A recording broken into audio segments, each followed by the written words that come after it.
Deuxième présentation Excel associée à ce TP de mesure de débit et surtout de comparaison de deux méthodes de mesure de débit, l'une à partir du compteur volumétrique et l'autre à partir du tube de Venturi. Donc on va, dans cette présentation, d'abord rappeler l'estimation du débit à partir de la méthode du tube de Venturi et on mettra en œuvre un fichier Excel pour tirer profit des lectures. Alors en effet, le tube de Venturi est équipé de deux tubes manométriques au sein desquels on va faire des lectures de hauteur manométrique représentées par HEA et HD dans le plan de la figure.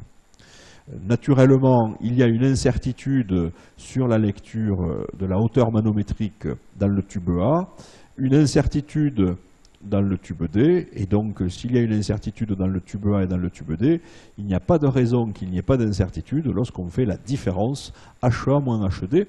Cette différence est utile dans la fonction de mesure que l'on va utiliser pour calculer le débit. Et donc on va se servir de cette fonction de mesure pour propager les incertitudes.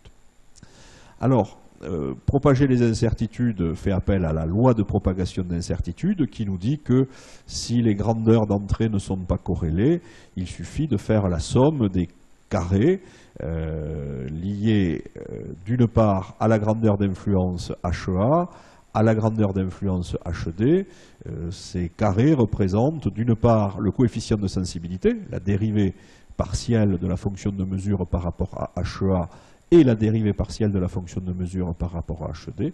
Et on voit aussi apparaître les incertitudes type, donc les incertitudes exprimées sous forme d'écart type, U de HEA et U de HD. Tout ceci étant mis au carré parce que, naturellement, ce sont les variances qui s'additionnent. Les coefficients de sensibilité ne posent aucun problème de calcul.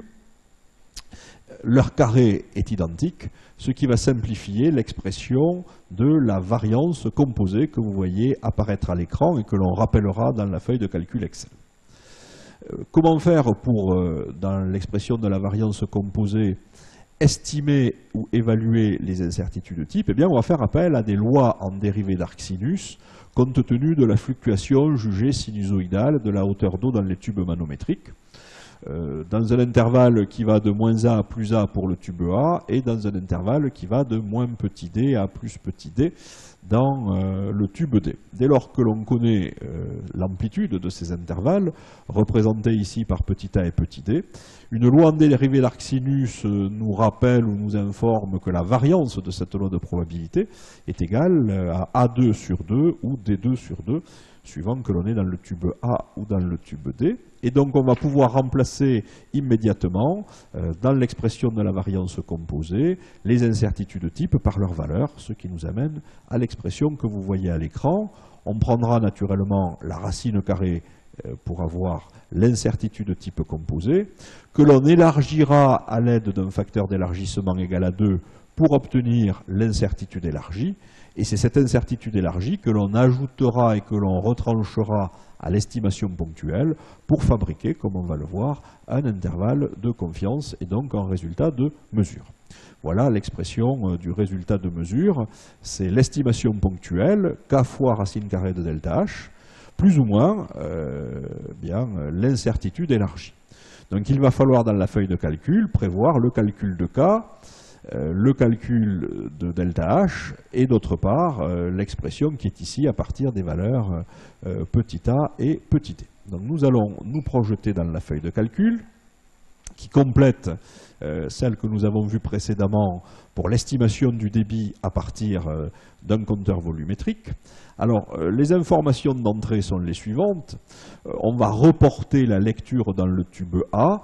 On voit ici qu'on les reporte en mètres, donc un conseil dans cette partie, utiliser le système international d'unités et à la fin, on transformera l'intervalle en litres par seconde. Donc on va obtenir des mètres cubes par seconde que l'on transformera de façon très simple en litres par seconde.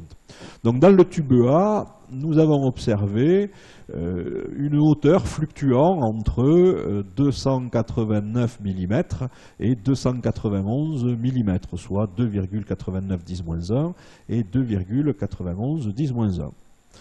Le milieu de cet intervalle représente l'espérance mathématique, dont on va avoir besoin pour l'estimation ponctuelle. Le milieu, c'est la somme des deux valeurs précédentes divisées par 2. Et la variance, on utilise la relation qui est ici, on utilise la variance d'une loi en dérivée d'arcsinus, la variance étant égale à A2 sur 2. Et A, c'est la demi-étendue. Donc l'étendue, c'est 2A, ce qui explique le 1/8 de la différence au carré. Donc voilà pour la variance. L'incertitude type liée à la loi en dérivée d'arcsinus au point A. On fait la même chose pour le tube D. Le tube D, c'est celui qui est situé au niveau du col de Venturi. La section étant plus petite, la vitesse est plus grande. Si la vitesse est plus grande, la pression est plus faible. Donc les hauteurs manométriques vont être plus petites. Alors qu'on observait ici un ordre de grandeur de 30 cm, ici on observe un ordre de grandeur de 10 cm. Donc on a observé une fluctuation entre 10 cm et 10,2 cm. L'espérance mathématique de cette distribution, c'est le milieu. La variance de cette distribution, on utilise ici encore la variance d'une loi en dérivée d'arcsinus en utilisant la demi-étendue. Dès lors que l'on connaît les estimations ponctuelles de hauteur, c'est la différence des valeurs consignées dans ces deux cellules qui nous permettra d'alimenter racine carrée de delta H au préalable. Au préalable, encore faut-il avoir calculé une bonne fois pour toutes la constante d'appareillage, dont on rappelle la formule ici. Pour calculer cette constante d'appareillage, on a besoin de la section au point A. Je la calcule en faisant le produit de pi, fonction sans argument, par le carré du rayon. On a vu dans la présentation de base que le rayon de la canalisation en amont du tube de Venturi est égal à 13 mm et que le rayon au sein du col du tube de Venturi est égal à 8 mm. Donc voilà les deux sections reportées en mètres carrés et tout calcul fait. On utilise ici 9,81 pour la valeur de G dans le système international. Et donc nous avons obtenu la constante d'appareillage. Dès lors qu'on a la valeur de K, dès lors qu'on a les valeurs de HEA et de HD, on peut calculer, c'est ce que l'on voit ici en repérant les antécédents, on peut calculer le débit exprimé dans le système international d'unités, que l'on va convertir immédiatement, c'est une estimation ponctuelle, en débit en litres par seconde, 0,4183 litres par seconde. On peut immédiatement se reporter à l'estimation ponctuelle du débit dans la méthode du compteur, où nous n'avions, si je puis dire, que 0,39 litres par seconde. Donc en termes d'estimation ponctuelle, la méthode du tube de Venturi donne un débit plus fort. Mais pour dire qu'il est significativement plus fort, encore faut-il calculer l'intervalle de confiance. Pour calculer l'intervalle de confiance, on va reporter ici les cellules, les fonctions, les formules utilisées en cours. Voilà l'estimation de la variance composée qui associe la variance dans le tube A à la variance dans le tube D. Je rappelle que les valeurs sont consignées dans les cellules qui sont ici. Et donc on peut mettre en œuvre cette formule immédiatement puisqu'on connaît la valeur de la constante d'appareillage, on connaît la valeur des variances et on connaît petit HEA et petit HD. Ce sont les valeurs consignées dans les espérances mathématiques, ce qui nous permet d'obtenir ici la valeur de la variance composée. Cette variance composée, on en prend la racine carrée positive pour avoir l'incertitude type composé en utilisant la fonction racine. Et si l'on choisit un facteur d'élargissement égal à 2, on va pouvoir calculer l'incertitude élargie, 2 fois l'incertitude type composé, qui est elle-même la racine carrée de la variance composée, qui est elle-même une fonction des variances et des estimations ponctuelles. Dès lors que l'on connaît la variance, dès lors que l'on connaît l'incertitude élargie, eh bien on va rajouter et soustraire cette incertitude élargie à l'estimation ponctuelle du débit. Attention, nous sommes dans le système international d'unités. Donc on va venir rajouter et soustraire à la valeur du débit la valeur de l'incertitude élargie. Voilà pour la borne inférieure, voilà pour la borne supérieure. Et naturellement, on va convertir tout simplement en multipliant par 1000, les valeurs de ces limites en litres par seconde. Et donc il y a 80% de chances que la valeur du débit avec la méthode Venturi soit comprise entre 0,41 litres par seconde et 0,42 litres par seconde. Et ce sont ces deux limites que l'on compare à ceux que l'on avait observés avec la méthode du compteur. La méthode Venturi nous donne un intervalle significativement supérieur aux résultats de mesure obtenus avec les méthodes du compteur, ce qui nécessitera l'estimation du coefficient correctif du débit.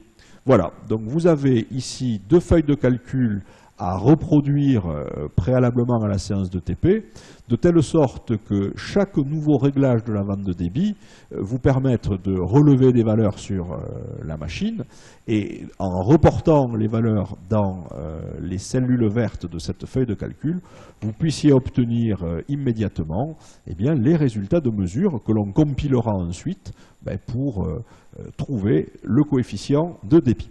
Je vous remercie de votre attention et je vous invite donc avant la séance de TP à revoir ces petits films de façon à être plus efficace pendant la séance. Plus nous aurons de valeurs mesurées, plus riche sera l'information que l'on pourra restituer dans le compte rendu. Voilà, merci de votre attention et puis bonne préparation de cette feuille de calcul.